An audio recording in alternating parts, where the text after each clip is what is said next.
Kembali lagi di Apa Kabar Indonesia Pagi. Di tengah kapasitas rumah sakit yang semakin terbatas, pasien yang berstatus positif COVID-19 dapat melakukan isolasi mandiri. Sejumlah pasien yang diimbau untuk melakukan isolasi mandiri atau isoman adalah pasien tanpa gejala ataupun bergejala ringan. Nah, namun belakangan ini pemirsa, isu mengenai pasien yang melakukan isolasi mandiri juga mencuat setelah merasakan kesulitan mendapatkan obat terapi maupun vitamin.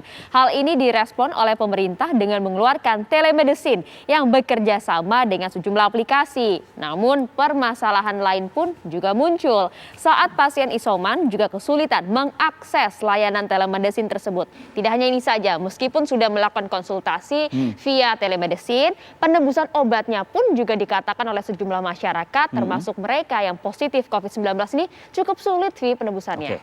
Kita simak dulu pernyataan lengkap dari Menteri Kesehatan Budi Gunadi Sadikin berikut ini. Bantu teman-teman yang terkena positif tapi isolasi mandiri.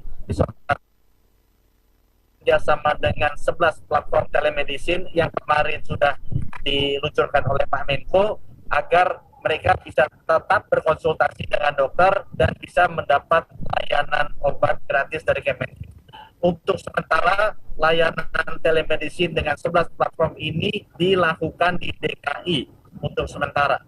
Dan juga berlaku untuk orang yang sudah positif terkena COVID yang dikonfirmasi di data lab yang ada di database-nya Kemenkes.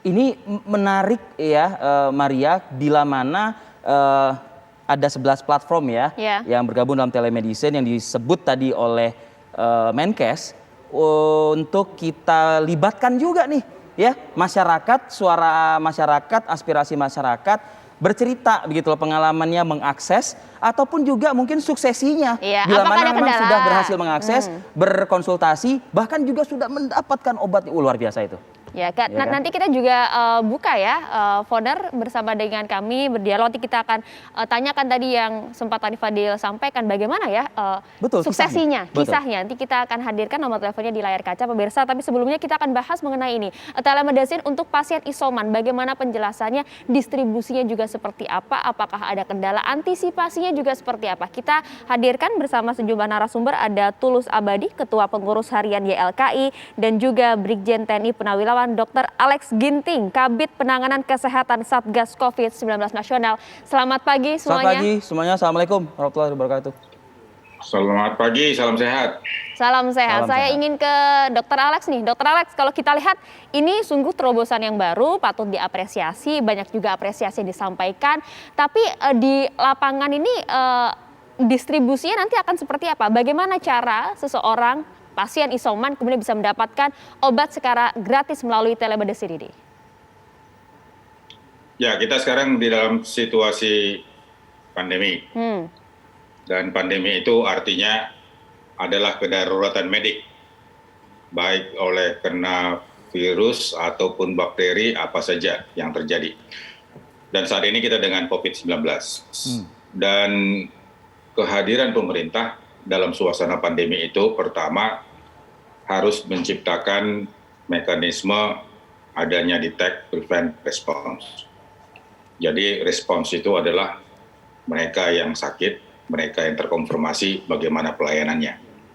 Detect dan prevent bagaimana kita mencegah secara strategik dan juga secara taktis. Dan kemudian juga pemerintah kehadirannya juga harus bisa menciptakan akses, akselerasi, dan filling the gap. Jadi posko desa, posko kelurahan bekerja dengan puskesmas ini sudah membuat zona isolasi, zona karantina bagi mereka yang terkonfirmasi, bagi mereka yang kontak erat, bagi mereka juga yang bergejala. Jadi hampir semua yang konfirmasi itu hampir 90% itu tidak masuk rumah sakit. Mereka itu berdiam di rumah yang disebut dengan isolasi mandiri. Bagi rumahnya memadai. Kalau rumahnya tidak memadai, pemerintah menyiapkan yang tersentralisasi, baik di tingkat provinsi, kabupaten, ataupun di tingkat kecamatan. Jadi bagi mereka yang rumahnya tidak memadai. Nah, kemudian mereka ini semua adalah kelompok yang tidak bergejala dan atau termasuk yang ringan. Nah, walaupun mereka tidak bergejala dan termasuk ringan, bahwa kalau misalnya ditemukan hari ini sekitar 50.000 orang, itu artinya infeksinya terjadi 10 atau 2 minggu yang lalu. Jadi baru dilaporkan hari ini. Dokter Alex, kategori ringannya ini bagaimana, dokter? Kategori ringannya ini pertama dia tidak punya gejala, tapi dia konfirmasi melewat pemeriksaan PCR ataupun dengan screening rapid test antigen. Yang kedua, dia bergejala ringan, panas dingin ataupun flu ataupun ada sesuatu yang merasa terganggu di badannya, bisa macam-macam. Tapi yang ketiga yang sering lalai itu adalah mereka tidak mengenali gejalanya dengan baik, sehingga mereka tidak bisa melakukan asesmen apakah mereka menjadi perburukan atau perbaikan. Nah, yang kedua, bila mana mereka positif, mereka terkecoh oleh karena hasil positif baik untuk PCR ataupun rapid test antigen, sehingga lupa dengan komorbid. Jadi komorbid ini nggak boleh dilupakan.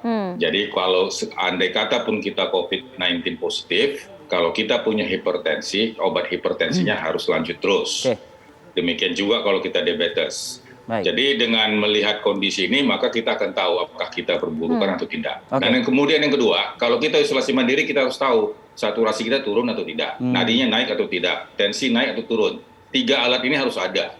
Mutlak. Nah, oleh karena itu bagi mereka yang terkonfirmasi harus melapor ke RT RW supaya ada pendampingan. Jadi pendampingan dari puskesmas dan pendampingan dari tim yang ada di posko desa atau posko kelurahan. Makanya pemerintah menciptakan layanan telemedicine dengan paket obat dan paket pelayanan yang gratis melalui 11 platform. Itu sekarang sudah diperluas sampai Bogor, Depok, Tangerang, Bekasi. Tapi kan masyarakat kita tidak semuanya online. Tidak semuanya masyarakat kita itu literasi digital ya, Dok, digital life. Ya, digital life. Jadi bagi mereka yang tidak hidup di dalam digital, pemerintah juga harus menciptakan akses akselerasi untuk mendapatkan paket obat gratis. Hal ini melalui puskesmas, apa melalui puskesmas atau melalui posko desa, di mana di posko desa itu ada Babinsa, ada Babit Kapitnas, ada relawan. Jadi semua akses ini harus dibuka. Karena kalau kita hanya mengandalkan layanan telemedicine, maka orang yang hidup dengan digital lah yang bisa mendapatkan akses tersebut. Baik, Dok. Sama aja dengan taksi online. Kalau dia nggak bisa, ya dia nggak pernah naik taksi online. Dia tetap naik angkot. Gitu. Saya ke Mas Tulus Abadi. Mas, sejauh ini sampai dengan pagi ini, Mas, laporan-laporan dari masyarakat, baik itu 2 hal ya, terutama telemedicine dan juga obat-obatan yang tersedia di puskesmas-puskesmas, apakah tersedia? Dan juga aplikasi 11 platform ini apakah memang cukup mudah? Bagaimana, Mas Tulus? Ya, upaya untuk mentelemedisinkan pelayanan obat, karena memang ini era digital, era COVID dan segala macam, sehingga memang sangat di atas kertas sangat efektif, di mana kita semua pemegang smartphone, ya.